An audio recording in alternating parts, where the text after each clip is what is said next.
Hey everybody, Don Georgievich here with Job Interview Tools. Today I want to talk to you about what you should bring to a job interview, whether this is your first interview ever or whether this is just your first interview in a while. I want to walk you through a few things to bring and not bring. So if you're interested in knowing more about that, go ahead and let me know by hitting the like button on this video, subscribe to my channel, and ring the bell. So let's dive right in. First thing you should always bring that I like to bring is some water. I like to have water around because, well, I get thirsty, my throat gets dry, especially when I'm in nervous situations like a job interview. Now, usually they will offer you some water or something to drink while you're in the conference room with them during the interview. But sometimes, well, they forget. Or sometimes they're just not very hospitable and they just don't think of it. And I like to have my own water around because, when I'm talking, I'm in the interview, my throat gets dry. And even during these videos, my throat will get dry. I'll take a break and I'll have a sip of water that you can't see me doing. But in the interview, you're going to want something to wet your throat. Now, I recommend that you bring water, and this is not a commercial for Dasani, though they should pay me for this, but I recommend water over coffee. Because I think when you're walking in there with, a cup of Starbucks, and you're drinking your coffee, it makes it look like you have this caffeine dependency. And maybe you do. I mean, I like coffee too. But I just don't think that bringing coffee into a job interview sets the right tone. I think bringing in water is just fresher. It's more pure. It's more clean. It makes you look, a little bit more alive than coffee. Just my opinion, but that's what I would do. Avoid the coffee. Drink the coffee before the interview and then bring the water in. Next thing to bring is a notepad, but don't bring a laptop. And I get this. People ask me this all the time. They're like, Don, should I bring my notepad or my laptop, my notebook into a job interview? I'm like, no. I mean, this is not a meeting where you're going to be sitting there and taking notes on a keyboard. This is a conversation that you're having. This is a job interview. You're in there to show them, what you can do for them. Sitting there typing on your notebook isn't going to convey that kind of message to them. But you do want to have a notepad and a pen, and you want to take notes. And the kind of notes that you want, and people ask me like, what kind of notes should I be taking? Well, don't just take notes for the sake of taking notes. What you want to do is write things down. I mean, as you're having a conversation with the interviewer and as they say things, maybe they're talking, and while they're talking, a question pops into your head, but you don't want to interrupt them. So you write that down so you can circle back to that. That's the whole point of bringing the notepad. So you can take some notes on what they say about the project that you're going to be working on, the teams you're going to be working with, or maybe they talk about salary and benefits. You can write some of those things down and, put a little asterisk by them for certain ones that you want to circle back around later. That's the whole point of bringing a notepad to write with. Now, another thing with the notepad, when I go into an interview, I'll have my notepad. In addition to, having room to write some things down, I will also have questions that I want to ask them. So I'll have certain questions about the position, the type of work that I'll be doing, whatever it is. It doesn't really matter. It's what's important to you. And you're writing down questions for answers that you want to get. And these will just be your little notes to yourself that you ask the employer while they're going through the interview. Now, another thing that I like to make sure I have in my notepad are my closing arguments for the interview. Because at the end of the interview, they're going to come to me and they're like, hey, Don, do you have any questions for us? Well, that's where I'm going to look down at my notepad and I'm going to say, well, I do have some questions for you. And, and here's my questions, And that's another thing. Everybody always wants to know, what questions should I be asking in the interview? You ask them questions that help you decide if you want to work there. I mean, that's a completely different video, and I have another video on that topic. But just very quickly, ask them questions that are going to help you decide whether this is a job that you even want to take or not. Simple enough? All right, let's move on. Next thing you want to bring to your interview, extra resumes. Because you might be sitting in a room with 4 or 5 people, and maybe only 2 of them have your resume. And so the first thing they're going to say is, hey, do you have any extra resumes? And you're like, well, yeah, here you go.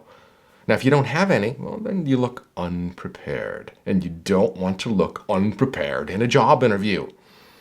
Another reason for having extra resumes is, let's say you've got your resume and the copy that they have, that they downloaded maybe 2 months ago, well, maybe something's changed on it and it's different now. So a common question an interviewer is going to ask you in an interview is, do you have an updated copy of your resume? And if you do, boom, you can give them a fresh copy. And don't worry about if you made some changes to it. And a lot of people ask me like, well, Don, I made a whole bunch of changes to my resume. Should I let them have the old copy? Should I let them have the new copy? Always give them the new copy. Give them the freshest, best, latest copy of your resume that you have. All right, let's move on. Next one here, portfolio. Should you bring in a portfolio of your work? That depends. It depends on what kind of work that you do. I mean, let's say, for example, that you're a photographer and you're going in to interview for a photography position where you're shooting magazine ads or whatever. Yeah, I would say having a portfolio of a lot of the artwork that I have done would be beneficial in the interview. Now, when I get in there, I'm not just going to say, here you go, Mr. Employer, here's my artwork. I'm going to wait and I'm going to bring it up in conversation where they might ask me about the type of work that I do and I'll tell them. And then they might say, hey, Don, do you have any samples of your work? And I'll say, yes, I do. Let me pull them out for you. I want to make sure I have multiple copies and pass them around so people can take a look. So that's a good example of, bringing in a portfolio. Now, for example, my background's actually in information technology. So, it's working on, servers and, and networking and stuff like that. So I don't really have a portfolio of my work because my work, it's all hands-on or it's intellectual work. So there's nothing tangible there that I can show them. I have to convey that through my message when I talk to them so they can visualize what I'm talking about. So I don't really have anything visual. So in my case, portfolio doesn't really buy me anything. Now, maybe let's say you're a financial advisor or an accountant. Maybe you want to bring in a portfolio of some of your work, maybe some Excel spreadsheets that you've done or some graphs where you've made some predictions. I don't know. So it really depends. If you have a way to allow people to visualize your work, then bring in a portfolio and show them. If you don't worry about it because most of the time, nobody's even going to ask, can you show us a portfolio of your work? All right, let's move on. Next one here. Presentation. A lot of times people they might have an idea of how they want to present something to an employer. And they're like, hey, Don, can I bring in a PowerPoint presentation and show them? I'm like, probably not. Usually not. I mean, just walking into a job interview and saying, hey, I've got this great PowerPoint presentation that I want to show you. It just doesn't really go over well. You're not there to give them a boardroom style presentation and, walk them through a bunch of bullet points on a whiteboard or screen or PowerPoint or whatever. That's just not the point. Now, on the other hand, I've heard before where certain interviewers will request the candidate come in and make a presentation. Now, the point of the presentation is to evaluate their presentation and communication skills. That's another story. If they ask you to come in with a presentation, then, whip up a 5-10 minute presentation and you do it that way. Now, another option, let's say this is your second or third interview and you already have a good idea of what the employer is looking for. So you've got some great ideas about this. So maybe you craft up your own PowerPoint that shows them how they can get from point A to point B to point C or how it solves a problem. So then when you go back for your third interview and you're talking to them, you can volunteer and say, I've got a really good idea for you guys about how to solve this problem that you've had in your manufacturing processes. Do you mind if I take a few minutes and show it to you? They're going to be like, yes, please show us that. And then be like, okay, do you mind if I step up to the whiteboard there? Or do you mind if I plug in my laptop and show you this? And be like, yeah, go ahead. So you want to get their permission if you want to show a presentation. Don't just say, hey, I got this presentation, I want to show it to you. You ask them for permission, but you lead up to it, you build up to it and say, hey, I've got an idea for how I can solve one of your problems. Do you mind if I share it with you? You'd be like, yeah, bam, whip out your presentation. All right, sound good? Let's move on. Another thing you can bring to a job interview are certificates. So let's say that you have some certificates that show that you have completed certain types of coursework or certification programs. I mean, let's say you have a Salesforce certification program certificate, or maybe you have a CPA certificate, or maybe like in the tech world, you have a Microsoft certified engineering certificate. A lot of people ask, if it's okay to bring those. And I say, yes, definitely bring them. I used to bring mine, but I'll be honest with you, nobody ever asked to see my training certificates. I had them, so I had them just in case they challenged me on certification programs that I said I went through and that I graduated from. So I had these certificates in my portfolio ready to give them, but I didn't throw them at them. I waited until they asked, and they never asked. So you can bring them and have them around, and they'll just help you, validate the type of work and certification programs that you've already been through. Another thing you can bring is a copy of your references. Now, usually they're not going to ask for those in the first interview. They might, but if they're getting close to making you an offer, they'll probably ask for them in the second or third round of interviews, and that's where you want to have a copy of them ready to go. Now, I don't suggest offering your references. And a lot of people do this at the close of the interview. They're like, well, here you go, Mr. Employer. Would you like a copy of my references? Now, don't push your references on them.